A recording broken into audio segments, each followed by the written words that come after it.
Imagina um governo orquestrando, assim, a importação de milhões de pessoas de várias partes do globo, Uhum. e não apenas para suprir uma demanda por mão de obra, sabe? Mas com o objetivo explícito e totalmente documentado de apagar fisicamente a genética e a cultura da sua própria população local. Parece até o enredo de um romance de ficção científica distópico, né? Nossa, com certeza. Mas essa foi de fato uma política de Estado no Brasil na virada do século XIX para o século XX.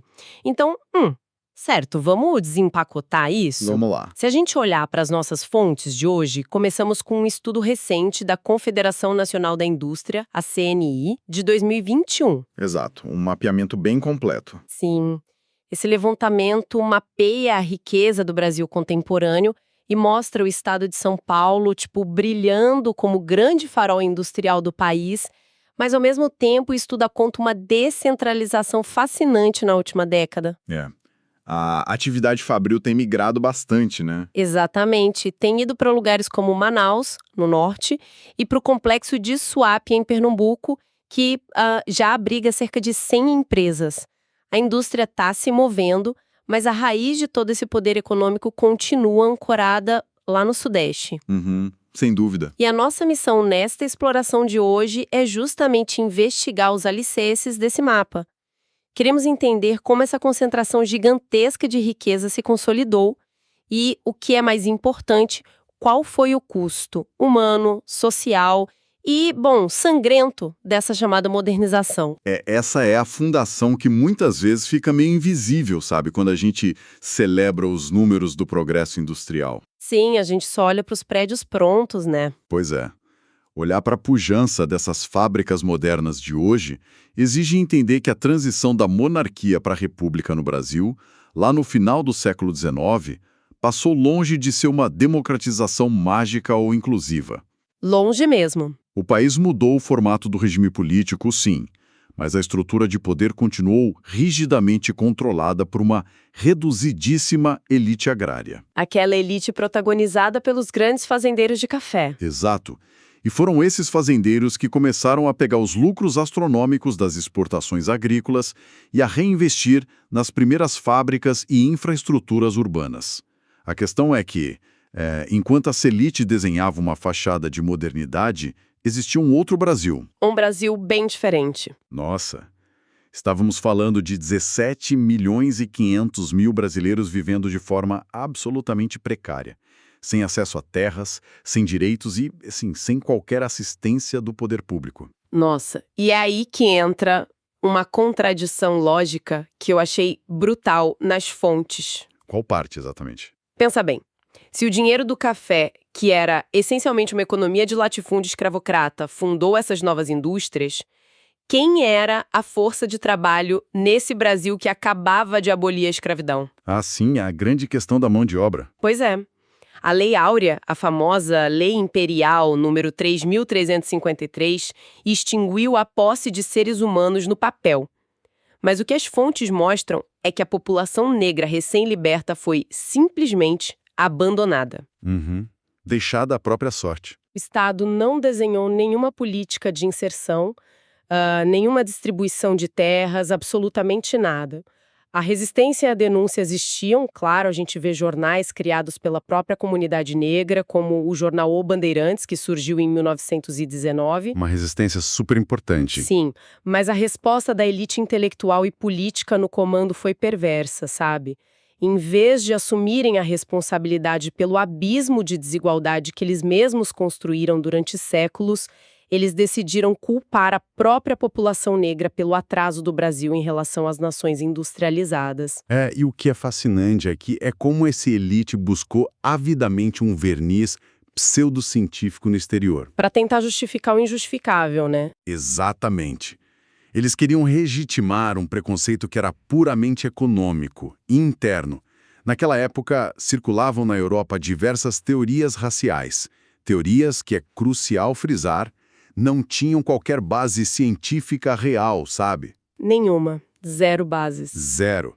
E essas teorias dividiam a humanidade em categorias absurdas, colocando os europeus brancos no topo como uma raça superior. E a elite brasileira consumiu essa ideia com um entusiasmo assustador. É bizarro pensar nisso. Muito. Eles transformaram o que chamamos de projeto de branqueamento da população em um verdadeiro projeto nacional. O raciocínio deles era linear e bizarro. Se o Brasil queria ter a economia e a aparência de uma nação europeia, a sua população precisava literalmente se tornar branca. Cara, é quase como se eles tentassem aplicar um filtro de Instagram na demografia do país, sabe? Um filtro de Instagram. Essa analogia é perfeita. Sim, importando pessoas para forçar uma estética europeia de fachada e tentando apagar quem já estava construindo o território há 300 anos.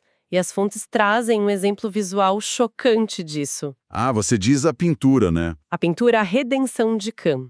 Feita por Modesto Brocos em 1895, o quadro mostra uma avó negra com as mãos para o céu, agradecendo a Deus porque a filha parda, que é casada com um homem branco, está segurando um bebê que já nasce com a pele muito clara. É uma imagem muito forte. Demais! É a miscigenação sendo retratada não como uma mistura cultural riquíssima, mas como uma máquina de apagamento, uma ferramenta desenhada para eliminar traços negros em 3 gerações. E a arte refletia exatamente a política de Estado. A engenharia encontrada para acelerar esse apagamento demográfico foi o incentivo em massa à imigração europeia. Uhum. O governo e as companhias privadas de colonização começaram a espalhar cartazes e propagandas por países como Itália, Portugal, Espanha, Alemanha e Rússia. Eles vendiam a imagem de um Brasil paradisíaco. Prometendo mundos e fundos, né? Exato, prometendo terras férteis e abundância para populações europeias que, na época, estavam fugindo da fome crônica e do desemprego severo de seus próprios países. Mas para aí, tem uma quebra de lógica monumental nessa história. Essa enorme campanha de marketing funcionou, certo? Funcionou. Os números provam isso. Sim, entre 1871 e 1920, cerca de 3,4 milhões de imigrantes desembarcaram nos portos brasileiros.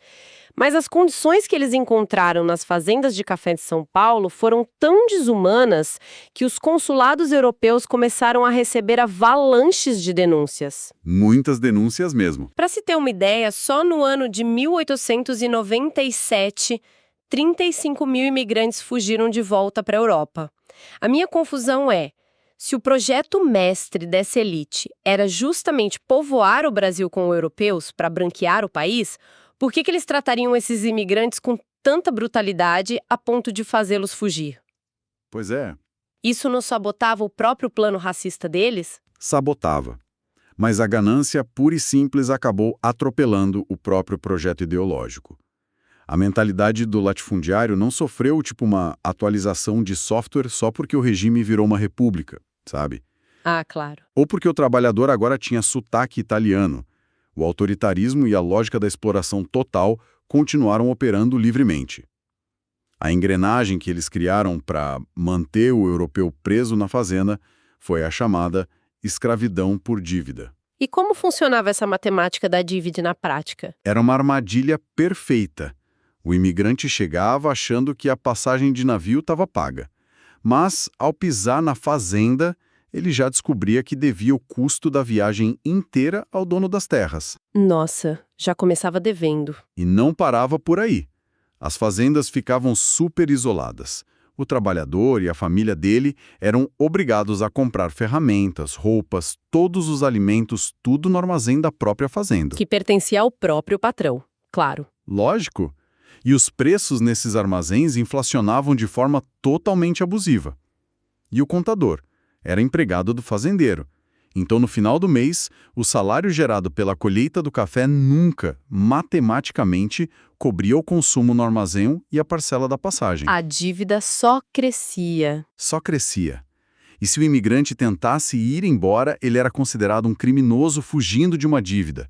Ele sofria punições físicas severas, sendo capturado pelas polícias locais, que, adivinha, eram financiadas pelos próprios coronéis. Meu Deus, mas isso nas lavouras do Sudeste.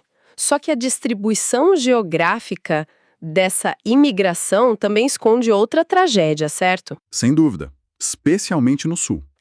porque no sul do país, onde o café não era o motor da economia, as propagandas prometiam entregar lotes de terras diretamente para alemães, italianos e poloneses. Mas o detalhe macabro é que essa terra prometida não estava vazia. Não estava mesmo. Ela era habitada por diversas nações indígenas.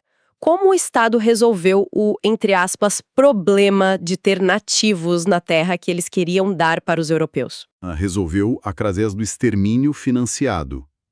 O governo e as companhias de colonização não queriam integrar ninguém, eles queriam a terra limpa. Que horror! Para isso, eles contrataram assassinos profissionais que ficaram conhecidos como bugreiros.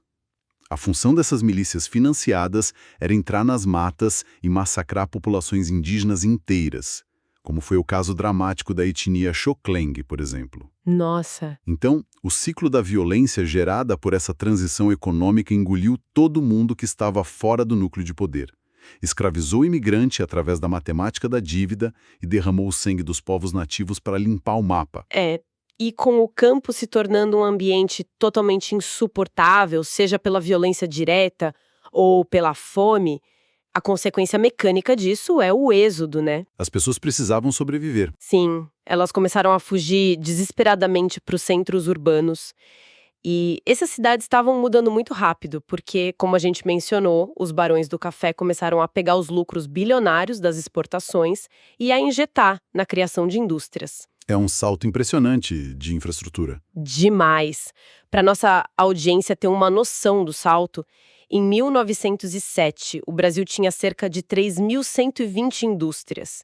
Em 1920, já eram mais de 13.000 fábricas.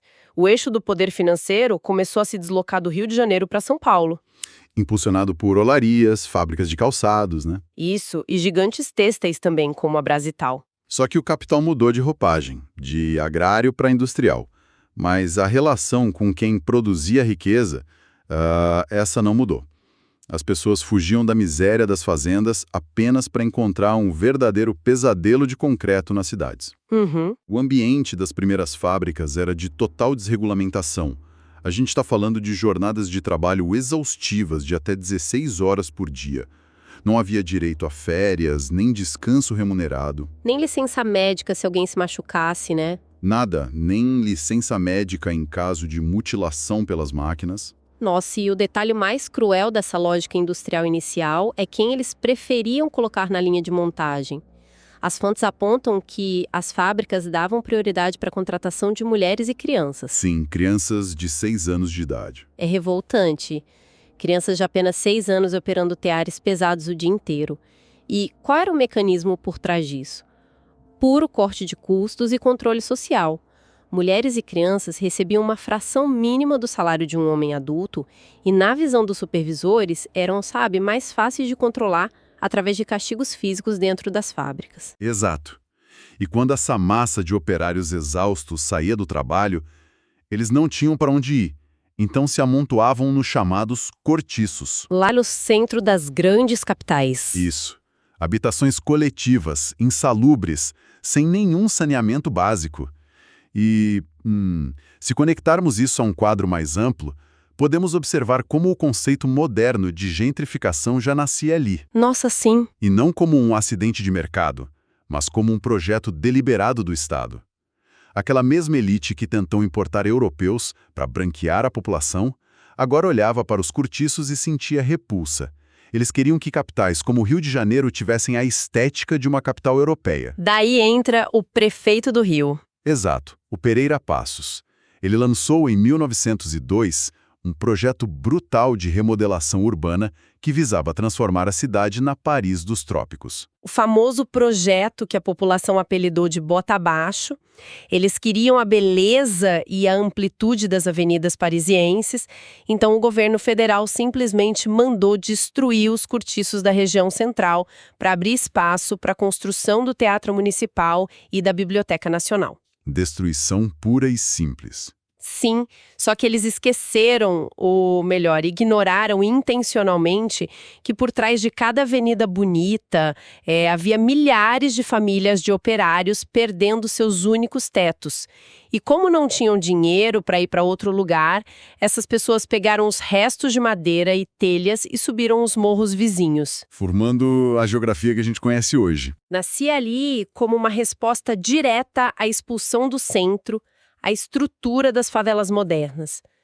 Essa modernização sempre empurra alguém para a margem.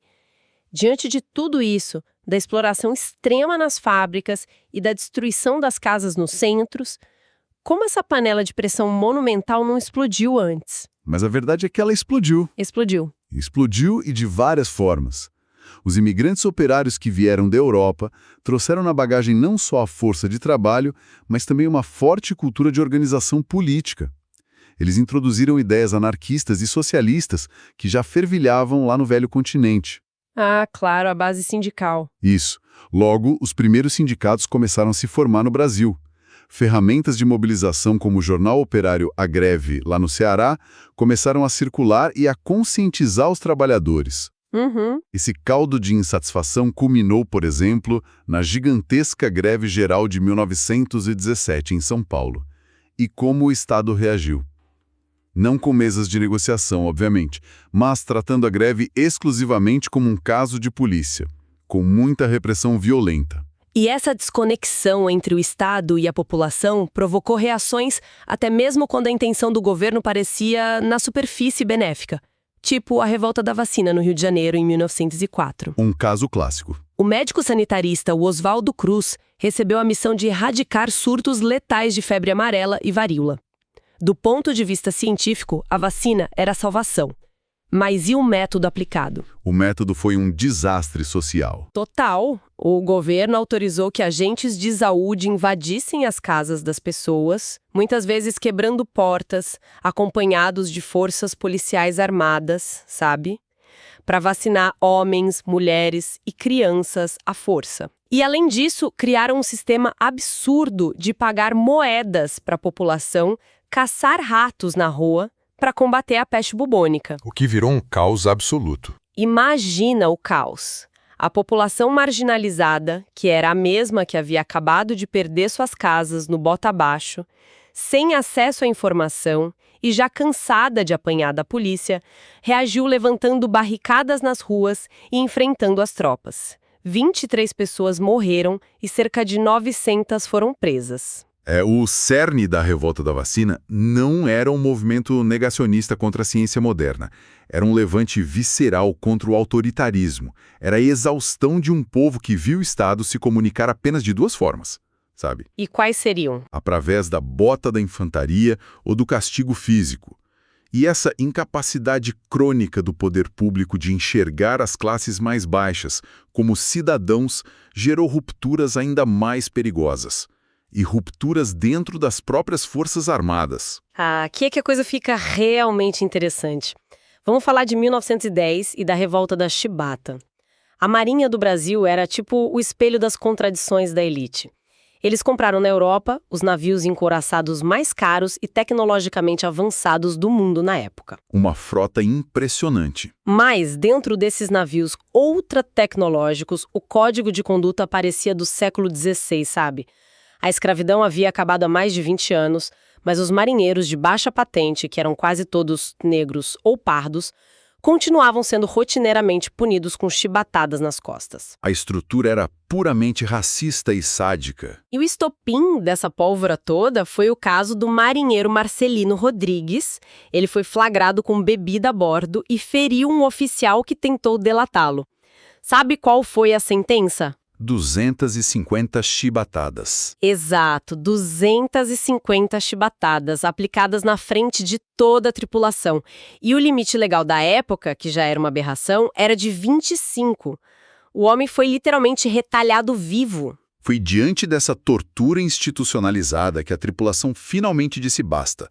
Um marinheiro experiente chamado João Cândido, que entrou para a história como o Almirante Negro, liderou um motim que foi impressionante pela sua sofisticação e disciplina. Eles não quebraram tudo, né? Não, eles não apenas se rebelaram, eles renderam os oficiais, assumiram o controle total de frotas inteiras, incluindo o imenso navio Minas Gerais, e manobraram essas fortalezas flutuantes pela Baía de Guanabara. Gente, a técnica para fazer isso...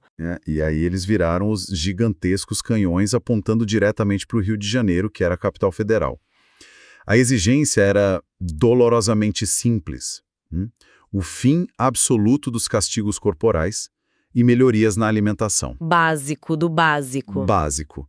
Ou o governo os tratava como seres humanos, ou eles bombardeavam a sede da República. É de uma audácia técnica e política digna de roteiro de cinema. João Cândido colocou a República de joelhos. Mas a resposta do governo mostrou a face verdadeira do regime, né? Eles aprovaram uma lei correndo, prometeram anistia total a todos os revoltosos e aceitaram o fim da chibata. Prometeram. Os marinheiros, acreditando na palavra do Estado, devolveram o controle dos navios e entregaram as armas. Dias depois, o governo os traiu covardemente. João Cândido e dezenas de outros líderes foram presos e jogados nas masmorras subterrâneas da Ilha das Cobras. Com um fim trágico. E para piorar o horror, a prisão foi lavada com cal viva e muitos dos marinheiros morreram asfixiados pelos gases tóxicos nas celas. O almirante negro conseguiu sobreviver, mas o Estado garantiu que ele fosse expulso da corporação e apagado da história oficial por décadas. A mensagem que a elite governante mandou foi claríssima. O Estado da Primeira República não admite negociação com as classes populares. Zero diálogo. O modelo operava num binário cruel, sabe? De submissão ou extermínio rápido. E se nas áreas urbanas e no litoral esse Estado esmagava os levantes com traição e tropas regulares, a dinâmica mudava bastante quando olhamos para as vastidões do interior profundo do Brasil. Lá era outra história. Totalmente. Lá o Estado oprimia pela sua ausência absoluta. As populações rurais viviam entregues à própria sorte, submissas ao poder privado e totalitário dos coronéis locais. O governo federal só lembrava que essas regiões existiam quando o modelo de negócios da elite agrária era ameaçado. Exato. E é no vácuo desse abandono que nascem os gigantescos movimentos populares no interior. O maior e mais simbólico deles foi Canudos, lá no árido sertão da Bahia. Um líder carismático chamado Antônio Conselheiro caminhou pelo sertão e conseguiu reunir em torno de si os chamados despossuídos. Ex-escravizados, camponeses. Famílias famintas inteiras, e eles fundaram o Arraial de Belo Monte, que chegou a abrigar incríveis 25 mil pessoas. Eles construíram um sistema autossustentável, eles plantavam para comer, não respondiam às ordens dos coronéis da região e o maior dos pecados na visão do governo, se recusavam a pagar os pesados impostos cobrados pela República. Nossa! E para entender o mecanismo da reação estatal a isso, a gente precisa lembrar da famosa política do café com leite. A aliança de poder. Isso, a aliança entre as elites de São Paulo e de Minas Gerais. Esse arranjo político garantia que os interesses dos latifundiários fossem sinônimo dos interesses da República. Então, uma comunidade de 25 mil trabalhadores que não servia como mão de obra barata para os fazendeiros e não gerava imposto, era uma falha inaceitável no sistema. Não podia existir. Não podia. A imprensa e o clero orquestraram uma campanha pesada de difamação, pintando Canudos como um antro de fanáticos perigosos que queriam derrubar a República e restaurar a monarquia. E a resposta militar a essa comunidade de casas de barro revela a insanidade do uso da força do Estado. Para você ter, para quem nos escuta ter uma noção, o Exército Brasileiro enviou 4 expedições militares para o sertão baiano. 4 expedições? Sim. Nas primeiras, os militares foram derrotados pelas táticas de guerrilha dos sertanejos que conheciam bem o terreno. Mas para a 4ª expedição, o exército apelou para a artilharia pesada, arrastando moderníssimos canhões do tipo Krupp através da Caatinga para bombardear civis brasileiros. Uma covardia sem tamanho. O massacre foi total. Estima-se que quase 30 mil sertanejos foram mortos e as casas foram todas incendiadas.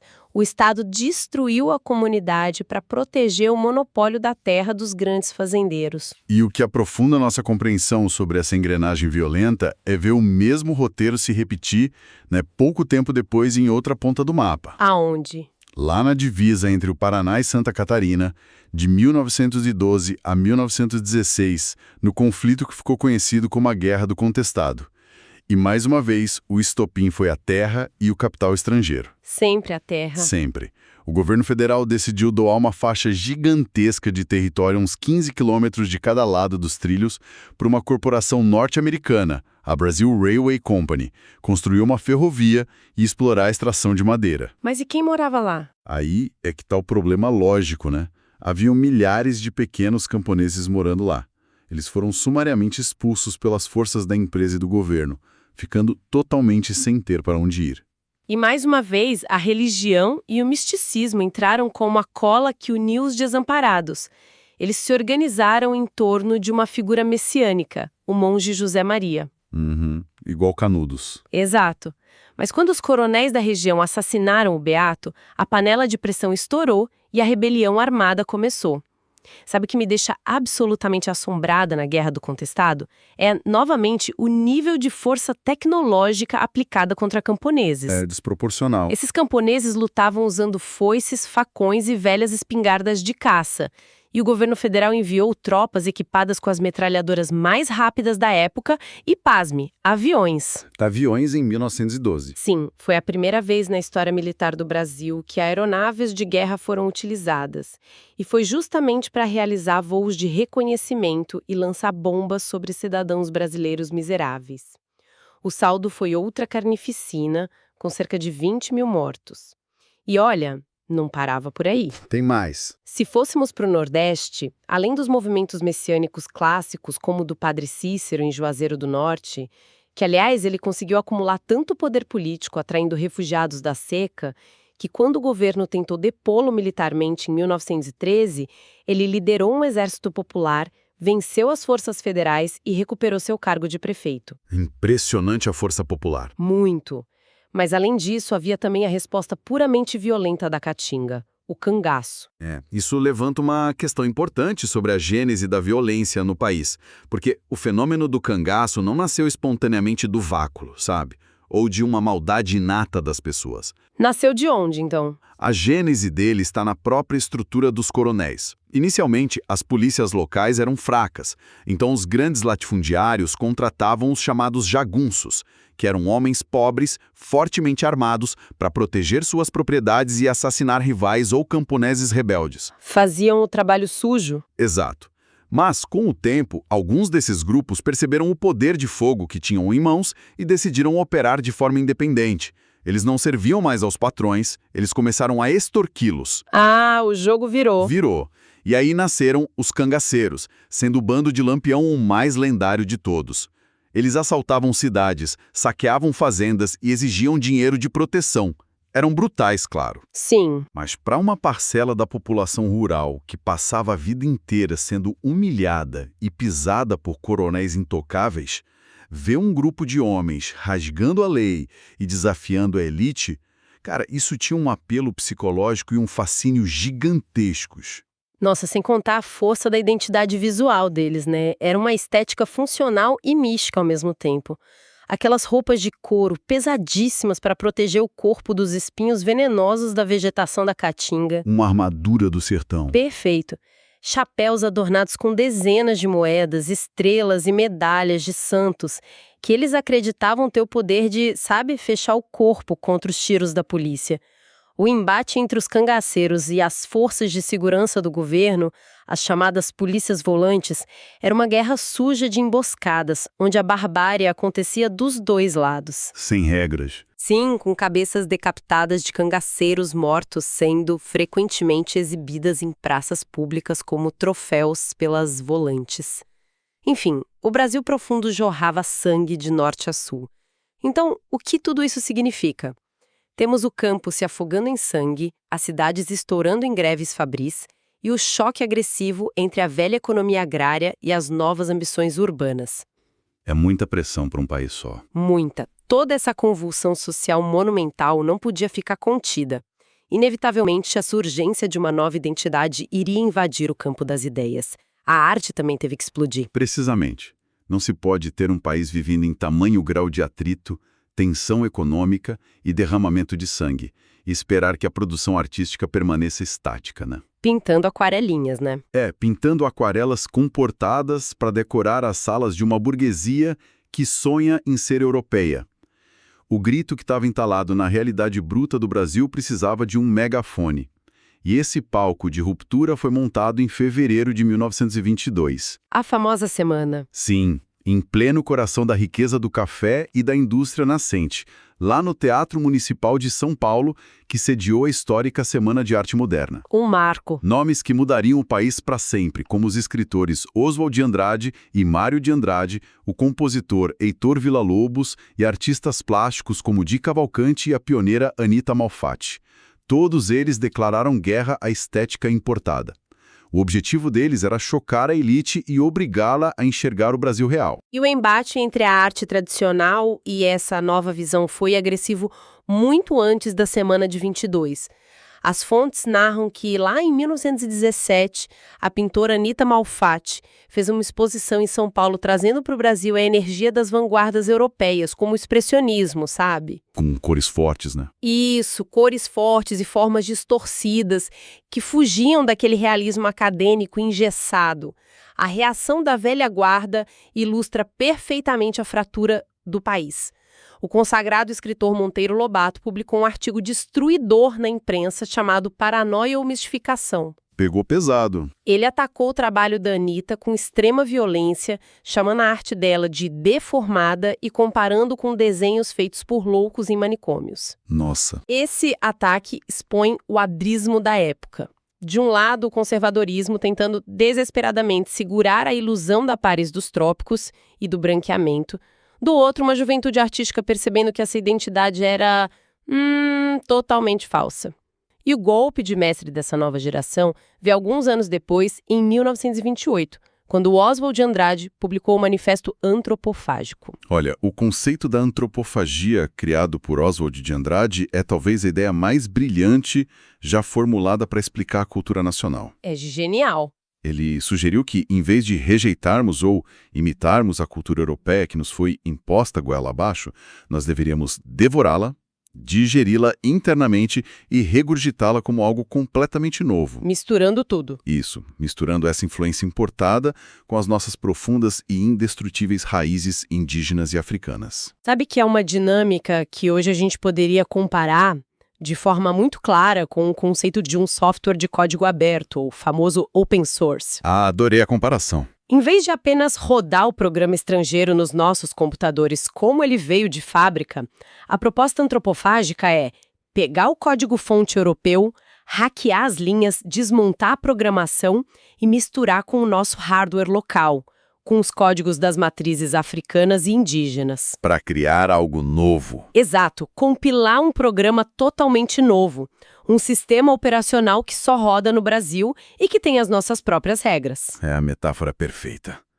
O Manifesto Antropofágico reconhece que somos um país que sobrevive devorando, transformando e reconstruindo suas próprias contradições. Sem dúvida. E para fechar o nosso raciocínio de hoje, esse mergulho nas fontes nos mostra que o Brasil moderno, toda essa infraestrutura gigantesca e essa pujança industrial espalhada pelo mapa que o estudo da CNI mapeou, de São Paulo até o norte, em Manaus, e o Nordeste em Suape. Tudo isso não foi um presente de governos visionários. Tudo isso foi cimentado sobre montanhas de resistência e processos de exclusão bem severos. A transição histórica prometeu as liberdades de uma república, mas entregou a modernização à força, beneficiando quase que exclusivamente as oligarquias. Cada passo rumo ao que a elite chamava de progresso foi pago com as costas de operários sem direitos laborais. O endividamento e a fuga de imigrantes enganados, né? Exato. E com o derramamento do sangue de indígenas, marinheiros e sertanejos que apenas ousaram reivindicar o mínimo absoluto de dignidade. Isso nos traz violentamente de volta ao presente.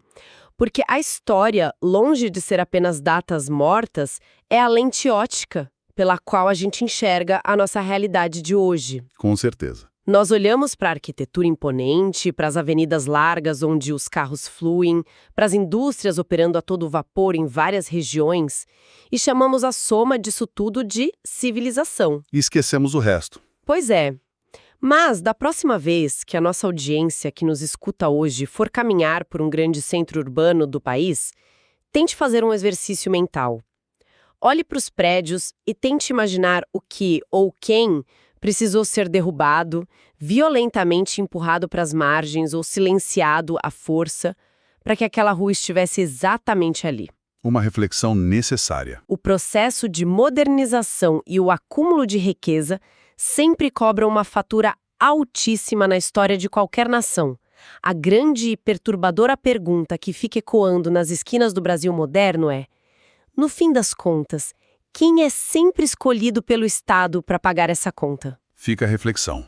Agradeço imensamente a companhia do nosso especialista nesta investigação histórica e celebro a curiosidade incansável de todos que nos acompanharam. Continuem questionando as narrativas. Até a nossa próxima exploração de hoje.